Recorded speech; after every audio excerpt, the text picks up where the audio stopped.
What's up guys, Houndish here, and today we're jumping in with the weekly reset for Destiny 2 on the 19th of November, and today is the launch of Act 2 for Revenant, so it's a reasonably big content infusion for a mid-episode update. We've got new Revenant rewards, of course there's new activity content as well, plus, following this reset, we'll have some additional events and things happening over the coming weeks, but we've also had the patch today, and there's quite a few sandbox changes there. Plus in this video we'll talk about rewards for the week, take a look at vendor inventories, new progress for the episode, and a handful of other items. So, as always guys, I hope you enjoy this one. If you find it useful, feel free to hit subscribe and I'll keep you posted with more content. Otherwise though, now let's get into it. And so, as we mentioned, of course, Revenant Act 2 begins today, and we'll need to start out by visiting Ido in the last city, where there'll be some additional story components and things to progress through, as well as the introduction to Tomb of Elders, which is the Act 2 activity. So, we had a few previews of that from Bungie, and of course we'll discover more of it in the game this week. I'll be sure to keep you posted if there are any major things worth knowing about, so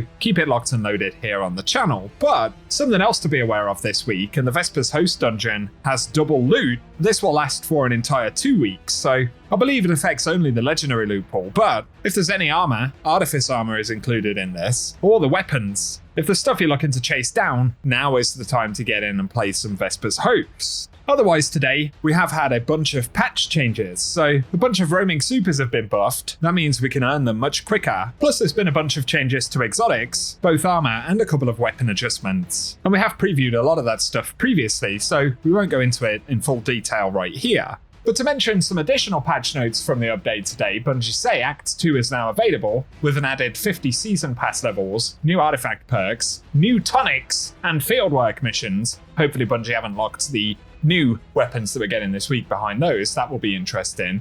Also though, there's Tomb of Elders and the Gauntlet of Elders, as they refer to it right here, so that's some of the new content stuff. Additionally though, it does reference Iron Banner, with the new Iron Banner armor set, the Iron Intent, Tenacious Mastery, the new rocket sidearm, and the Archon's Thunder, which has been reprised with new perks. Additionally though, for Vespers Host, they fixed a bunch of issues here. One where the first secret chest would only reward the player opening it for the first time, another where players could not open the second secret chest, one where players could not respawn after joining a fire team, others where players could duplicate nuclear cores, and one where Grand Overture could gain rocket stacks by shooting immune panels, so rub the dream on that one.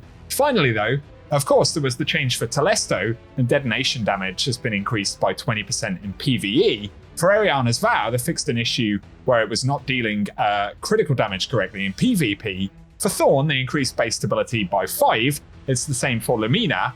Then for Grand Overture, they fixed an issue that allowed missiles to be loaded by shooting at immune objects, so that one's listed twice, that's a general fix now. And for Tessellation, they fixed a problem where it lost all ammo and could not be fired or reloaded if an artifact mod, armor mod, or subclass change was made with property Irreducible active. And also, players can now reload Tessellation while property Irreducible is active, and doing so removes that bonus similar to Izanagi's Burden. So those are some additional patch notes on top of the changes for supers, armor, and weapons that they had previewed previously. So I'll link the full patch notes down below if you want to check them out. Next up though, as we get into the weekly reset, we can see we do have double Nightfall rewards available this week. This is on top of the other loot bonuses that we've got, and the launch of Grandmaster Nightfall catch-up mode, so that's certainly a good one to see. And otherwise, we need to visit Mithrax in the last city to get started with the Act 2 content, so keep that one in mind. But now for the Eververse store for the week, we'll take a quick look at the Bright Dust items. We've got the Wolf-Kissed plate, so chest pieces from the previous collaboration sets available this week for 1200 Bright Dust. There's also the Lion Tamer exotic emote, which is 3250 Bright Dust. The Pegasus projection for 1500 Bright Dust, and then for the front page shaders, we've got Transcendental Ambition up first. These are up for 300 Bright Dust. We can finally get a preview of that one. Additionally though, we've got the Long Since Lost, which is returning from Echoes right here, and we got cut off by loading into the tower. But there we go, that's the Echoes shader available on the front page. And moving over to the main Bright Dust section, we've got the Royal Groove Dance exotic multiplayer emote, which is 4250 Bright Dust. Very curious. There's also the Chicken Dinner exotic emote for 3250 Bright Dust, a quick preview of that one as well. Moving on though, we've got the Game Ghost shell, which is 2850 Bright Dust. This from back in the 30th anniversary era. There's also the Synthal exotic ship for 2,000 bright dust this week, so here's a quick preview of that with the trail.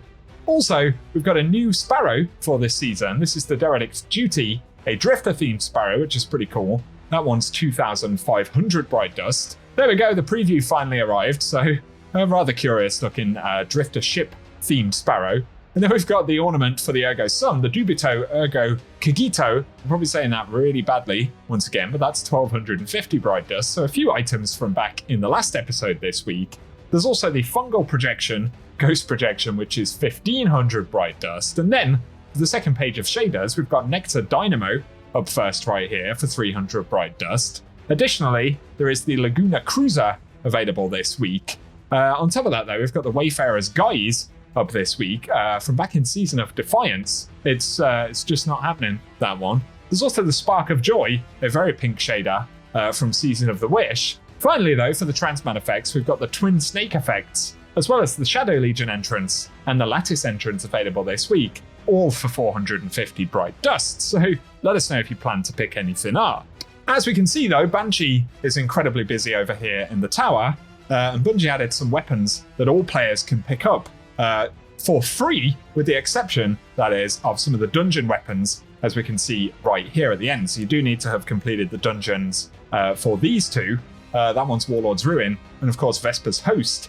So if you get those completed, you can also purchase those weapons. But there's Rose with Slide Shot Explosive Payload, the Multimax CCX, which has got Attrition Orbs Kinetic Tremors, Compass Rose with Snapshot and Slide Shot, the Hothead, which has got Tracking and Clown Cartridge, and then Indebted Kindness here has Loose Change and Volt Shot, which is very, very good. Also the Chill Inhibitor with Envious Arsenal, Bait and Switch available this week. So be sure to visit Banshee and pick these up. Bungie said they will stick around for at least a period of time, so keep it in mind and be sure to grab your free weapons. Also though, we've got Memory Interdict with Surplus Disruption Break, Battlescar with Shoot to Loot Eye of the Storm, Imperative, which is triple tap opening shot, Hand in Hand, which is dual loader Cascade Point, might be a bit of fun, and then Funnel Web with Subsistence and Focused Fury, but certainly don't forget to grab these juicy weapons. Finally, for Ada 1 in the Annex though, this week for armor we've got the Mimic Savior set of gear, so one to add to collections maybe.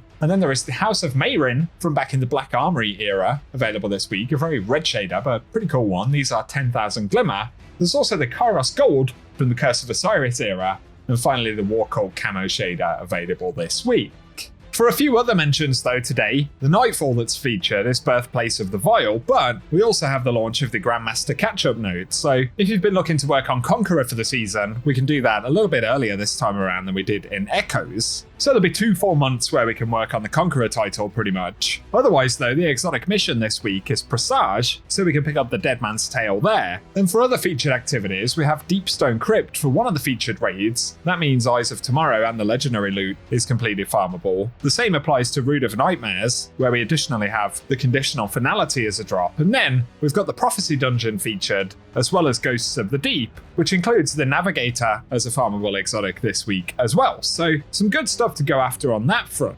But our final mention is for the Lost Sectors featured right now, and we've got the Blooming Deep in the Pale Heart. That's today, November 19th. Then it'll be the Forgotten Deep on November 20th, before moving to Sabathan's Throne World with Extraction on November 21st and Sepulture on the 22nd.